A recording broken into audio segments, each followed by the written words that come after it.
আজি ৰাতিপুৱাই ওলালোঁ মন্দিৰলৈ বুলি। এই মানুহজনৰ লগত গ'লোঁ মন্দিৰলৈ, ওচৰতে থকা কালী মন্দিৰলৈ গ'লোঁ। তাতে শৰাই দিছিলে জেঠাইহঁতৰ। এয়া মামা ছোৱালীজনীও আহিছে লগত। আমি এতিয়া গৈ আছোঁ।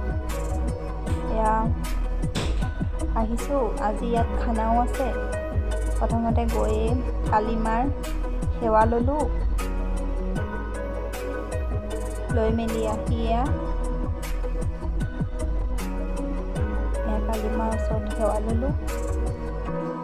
এইজন আকৌ কেমেৰাত উঠিবলৈ লাজ কৰে দেই। এইপিনে আমাৰ এয়া মাংস টেষ্টিং। এইজনে এয়া আমাৰ খানা বনাই আছে। ইয়াত আছে আজি ছাগলী মাংস। এয়া আমাৰ খানা ৰেডি। আকৌ এবাৰ পুনৰ এটা মিনি ব্লগত লগ পোৱাৰ আশাৰে আজিলৈ ইমানেই। Bye bye.